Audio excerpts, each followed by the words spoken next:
Gold, trusted gold buyers. మీరు తాకట్టు పెట్టిన బంగారాన్ని విడిపించి ఈ రోజు ఉన్న మార్కెట్ ధరకు కొనబడను.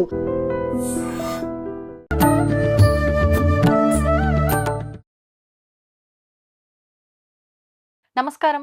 Welcome to I dream. ధర్మ మార్గం విత్ విజిత కార్యక్రమానికి స్వాగతం. ప్రస్తుతం మనతో పాటు ఉన్నారు శ్రీ కామాఖ్య అమృత శోధనా సంస్థ వ్యవస్థాపకురాలు వేణుశ్యామమ్మ గారు. ఇప్పుడు అమ్మతో మాట్లాడి మరిన్ని విషయాలు తెలుసుకుందాం. అమ్మ నమస్తే. అమ్మ, మనకు కృష్ణాష్టమి రాబోతోంది. కృష్ణాష్టమి రోజున మనం చేయాల్సిన విధి విధానాలు ఏంటో వివరించండి. కృష్ణాష్టమి, కృష్ణ అంటే ఆనందం అని అర్థం. ఆ, అందుకే ఆయనకి అంటే పూజలు విధానాలు ఏం ఉండవు.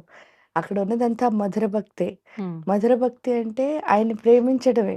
ఓ, ఎందుకు ప్రేమించడం ఎలా వస్తుంది అంటే గుండెకి ఉమ్, ప్రేమ అన్నది ఉంది అని మనందరం అనుకుంటాం నార్మల్గా. అవును, అంటే నా గుండె అంతా ప్రేమతో నిండుంది. చాలా మందిని మీరు చూస్తారు. ఉమ్, నేను అందరినీ బాగా ప్రేమిస్తానండి, కానీ ఒక్కళ్ళు కూడా నన్ను ప్రేమించరు అని బాధపడేవాళ్ళు ప్రతి ఒక్కళ్ళు. ప్రతి ఒక్కళ్ళు ఉంటారు. అది అవును. ఎందుకు అంటే అందరూ అలాగే బాధపడుతూ ఉంటారు. ఉమ్, దాని ఎందువల్ల అనంటే గుండెకి ప్రేమ ఉంది అని అనుకుంటున్నాం కానీ, 5వ సంవత్సరం వరకు ఎలా ఉంటుందిట అంటే అందరూ ప్రేమమూర్తుల కిందే. ఉమ్, ఎందుకు మనకి దేవుడు పంపించినప్పుడు చాలా ప్యూర్‌గా పంపిస్తాడట. ఆ, అందుకే పిల్లలు చూడండి, వాళ్ళ దగ్గర ఏమున్నా సరే అరమరికలు లేకుండా వీళ్ళు నా వాళ్ళు, వీళ్ళు పరాయి వాళ్ళు అని లేకుండా అందరూ తన వాళ్ళే అన్నట్టు ఏదైతే ఉంటారో ఆ స్థితే ప్యూరిటీ అంటే. ఉమ్, కానీ ఎప్పుడైతే 6వ సంవత్సరంలో అడుగుపెట్టామో ఈ గుండెల్లోకి ఏంటంటే మోహం అని వస్తుందిట. ఉమ్, అందుకే కృష్ణుడిని ఏమని పిలుస్తారంటే మదన మోహనుడు అని పిలుస్తారు. ఓ, మదన మోహనుడు అంటే ఏంటంటే మోహం అంటే ఏంటి? ఆకర్షణలు. ఉమ్, చాలా ఆకర్షణలు లోపలికొస్తాయి. అవును, ఒక్కొక్కటి అంటే ఇది కావాలి, అది కావాలి, ఇది బావుంది, అది బావుంది అన్నీ ఆకర్షణలే. అవును, అదొచ్చినప్పుడు ఏమవుతుంది అంటే ఆశించడం ఎక్కువైపోతుందనమాట. ఉమ్, ఆశించడం అంటే ప్రతి ఒక్క దాని నుంచి మనం ఎక్స్‌పెక్ట్ చేస్తూ ఉంటాం. వాస్తవం. ప్రకృతి నుంచి. అవును. ఆ ఎక్స్‌పెక్ట్ చేయడం వల్ల ఏమవుతుంది అంటే మనం ఉన్నదాన్ని మనం ఎంజాయ్ చెయ్యం. ఉమ్, అంటే లేనిదేదో కావాలని. కావాలనిపిస్తుంటుంది. ఇక్కడ మదన మోహన అంటే అర్థం ఏమిటి అంటే మోహం ఏదైతే ఉందో మనలో ఉన్న మోహాన్ని ఏం చేస్తాడట, మదనం అంటే అర్థం ఏమిటి? మనలో ఉన్న సఫరింగ్. ఉమ్, ఈ ఈ మోహం ఉన్నంత సేపు సఫరింగ్ ఏంటి అంటే అవును. నేనన్నిటిని చూసుకుంటున్నాను, నేను ప్రేమిస్తున్నాను, నేనే సఫరర్‌ని, నేనే త్యాగమూర్తిని, ఇలాంటి భావాలన్నీ గుండెల్లో ఉంటాయన్నమాట. అందరిలో అందరిలో ఉండేవేవి. ఉంటాయి. ప్రతి ఒక్కళ్ళలోనూ అవును. ఉంటాయి. అవును. ఇక్కడికొచ్చేసరికి మోహనుడు ఎప్పుడైతే వచ్చాడో అంటే ఏంటి అంటే మోహనత్వం అంటే ఏంటి? చాలా సుందరంగా మార్చుకోవడం. హ్మ్. సుందరంగా మార్చుకోవడం అంటే ఆయన అందంగా మార్చుకోవడం. ఆ అందం ఏమిటి అంటే ఈ ఆశించే లక్షణం ఎప్పుడైతే తీసేస్తాడో హ్మ్. అనుభవం అన్నది వస్తుంది అంటే మనకు గుండెకి. కనిపించే ఈ బయట సౌందర్యం కాదు ఆ కాదు. అందం. హ్మ్. అనుభవం వస్తుంది. అనుభవం అంటే ఏంటి అంటే ఉన్న ప్రతి దాన్ని ఎంజాయ్ చేయడం. ఆ! అంటే నాకేదొచ్చిందో దాన్ని ఎంజాయ్ చేసేయాలి ఫస్ట్. అంతే. అంతే తప్ప రానిదేదో వస్తుందని నేనేం చేస్తున్నా బాధపడుతున్నాను. అదెందుకొస్తోంది అనంటే హ్మ్. మన దగ్గర ఉన్నవేవి మనకి తెలియదు. ఊళ్ళో ఉన్న అన్నీ తెలుస్తూ ఉంటాయి. అవును. ఎందుకంటే మన చూపంతా బాహ్య ప్రపంచం వైపే. హ్మ్. ఎప్పుడైతే వీటన్నిటిని చూస్తున్నానో, వాటన్నిటి నుంచి ఆశిస్తున్నానో, ఈ ఎంజాయ్‌మెంట్ అన్నదాన్ని కోల్పోతున్నాను. ఆ! అనుభవం ఉంటేనే ఆనందం అన్నది ఉంటుంది. ఇక్కడ అందుకే రాధా, కృష్ణ వాళ్ళిద్దరూ ఎక్కడుంటారంటే గుండెల్లో ఉంటారు. రాధ అంటే మీరు చూడండి. హ్మ్. రాధ అంటే అర్థం ఏమిటి? ధార అని అర్థం. దార. ధార అంటే ప్రేమధార.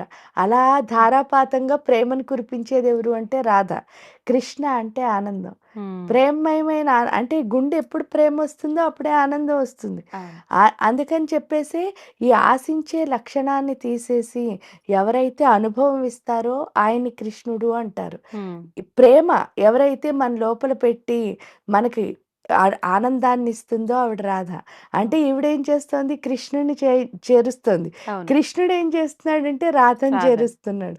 ఇక్కడ ఆ రాధా, కృష్ణ అన్నది విడిగా ఉండకపోవడానికి రీజన్ అది. హ్మ్. అంటే రాధ కృష్ణుడిని చేరుస్తుంది. కృష్ణుడు రాధని రాధని. చేరుస్తాడు.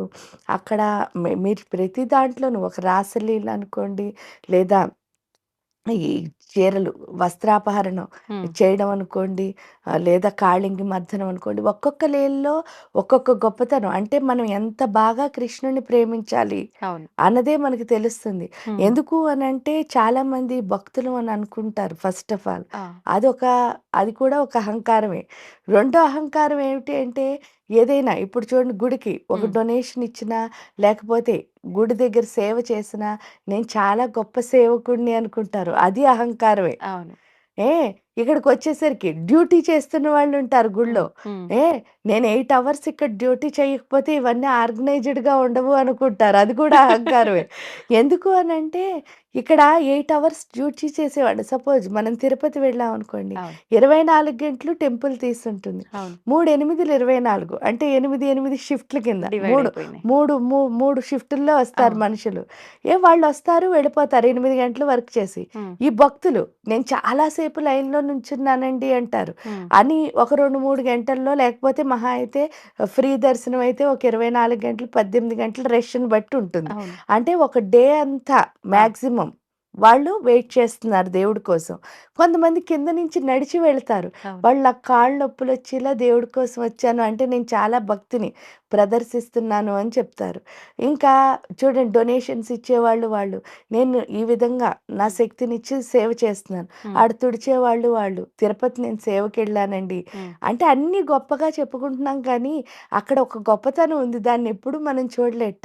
మనం అందరం 8 గంటలు పని చేసేవాళ్ళనుకోండి, 24 గంటలు భక్తిగా వెయిట్ చేసేవాళ్ళనుకోండి, ఈ డొనేషన్సో లేకపోతే తుడిచేసేవో ఏ సేవైనా అవును. సేవ చేసేవాళ్ళనుకోండి, కింద నుంచి నడిచేవాళ్ళనుకోండి, మాక్సిమం ఒక 24 గంటలు కష్టపడుతున్నారేమో హ్మ్. అంతే. హ్మ్. కానీ మీకోసం 24 గంటలు 365 రోజులు ఒకళ్ళు నుంచుని ఉంటున్నారండి అక్కడ.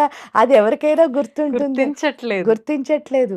ఇప్పుడు కంచి కామాక్షి అవును. ఆవిడ దగ్గరికెళ్ళేసరికి ఆవిడ అలా కూర్చుని ఉంటుంది. అలా 24 గంటలు 365 రోజులు ఒకసారి కూర్చొని చూడండి. హ్మ్. కూర్చోగలమేమో కదలకుండా. అంటే మనం వస్తామని వాళ్ళు వెయిట్ వెయిట్ చేస్తున్నారు. చేస్తున్నారు. అప్పుడు వాళ్ళు గొప్ప, మనం గొప్ప. వాళ్ళే కదా గొప్ప. వాళ్ళే గొప్ప. ఆ గొప్పని గనక గుర్తించామంటే హ్మ్. మధుర భక్తి ఆటోమేటిక్‌గా వచ్చేస్తుంది. ఆ! ఎందుకు అంటే దేవుడికి నేనేదో చేస్తున్నాను అని అనుకునే బదులు నాకింత చేస్తున్న దేవుడు నాతో ఇది చేయిస్తున్నాడు అట్‌లీస్ట్. అవును. ఎందుకంటే ఎ అది అది నేను మామూలుగా నేను చేయాలి అంటే చెయ్యాలి. చేయలేను. అవును. ఎందుకంటే చాలామంది చెప్తారు చూడండి, రోజు జపం చేయాలని, 1,00,000 చేయాలని చెప్పేసి హ్మ్. నేను చాలా పట్టుదలగా సంకల్పం చెప్పానండి. హ్మ్. కానీ మధ్యలో విఘ్నం వస్తోంది. అంటే మనం ఒక్క లక్ష జపం చేయడానికి పట్టుదలగా చేస్తాను అని అనుకున్నప్పుడు హ్మ్. అక్కడ ఏమవుతుంది అనంటే మనం చేయలేకపోయాం. అవును. అంటే నా కోసం నేను చేసేది. కానీ ఆయన ఏం చేస్తున్నాడు అంటే మన కోసం నుంచున్నాడు. హ్మ్. ఆవిడేం చేసింది అంటే మన మన కోసం కోసం కూర్చుంది. కూర్చుని. మధుర మీనాక్షి మన కోసం నుంచునుంది. అంటే ఇలా ఒక్కొక్కళ్ళని చూసినప్పుడు అటు సైడ్ నుంచి మనం ఆలోచించాము అంటే, ఇక్కడ నేనేం చేయట్లేదు అని మాత్రం చాలా బాగా అంతే. అర్థమవుతుంది. అర్థమవుతుంది. అది ఎప్పుడొచ్చిందో అహంకారం అన్నది పోతుంది. ఈ శరీరం ఎందుకు అంటే పరోపకారార్థమే. హ్మ్. అది రావడం ఏదైతే ఉందో అదే కృష్ణ భక్తి అంటే. కానీ చాలా కష్టమేమో కదమ్మా! చాలా అందరికీ సాధ్యపడుతుందని కూడా చెప్పలేం. అవ్వదు. హ్మ్. ఎందుకంటే ఆ మధుర భక్తి సాధ్యం అవ్వాలి అంటే మనం ఎప్పుడూ రాధనే ఉపాసించాలట. హ్మ్. ఆ రాధని ఎందుకు ఉపాసించాలి అంటే ఆవిడ కృష్ణుడు ఒక్కడినే ప్రేమించిందిట ఈ సృష్టిలో. హ్మ్. కానీ అదే కృష్ణుడిని ప్రతి అణువణువులో, పరమాణువులో చూడగలిగిందిట. అవును. అందుకని ఒక్కళ్ళని ఫస్ట్ ప్రేమించడం మనం నేర్చుకుంటే హ్మ్. అది ఏ ఒక్కళ్ళైనా పర్వాలేదు. ఆ ఒక్కళ్ళని సృష్టి అంతా చూడగలిగే స్థితి అన్నదొస్తుంది. అది ఆ ఒక్కళ్ళు ఎవరు అంటే ఫస్ట్ నన్ను నేను ప్రేమించుకుంటేనే మిమ్మల్ని ప్రేమించగలుగుతాను అవును. కాబట్టి, అవును. ఇక్కడి నుంచి మొదలుపెట్టి అక్కడికి వెళ్ళి, అప్పుడు దాన్ని సృష్టి అంతా చూడగలిగే స్థితి హ్మ్. ఏదైతే ఉందో అదే రాధాకృష్ణ తత్వంలో ఉంటుంది. అదే తెలియాలి అంటే ఎప్పుడు వాళ్ళకి దగ్గరగా ఉండాలి. ఆ దగ్గరగా ఉండడం అంటే ఈ సైడ్ నుంచి కాకుండా ఆ సైడ్ ఆ సైడ్ నుంచి నుంచి. ఆలోచించడం అంటే మొదలుపెట్టాలి. మనం భక్తితో ఇందాక మీరన్నట్టు ఏ పూజలు, ఆరాధనలు ఇవన్నీ కాదు. వాళ్ళకు దగ్గరగా వాళ్ళని తెలుసుకుంటూ ఉండటమే. అంతే. ఆ రోజున గూడా మనం ప్రత్యేకించి ప్రతి కేసు. చేయాల్సింది. ధన్యవాదాలమ్మా.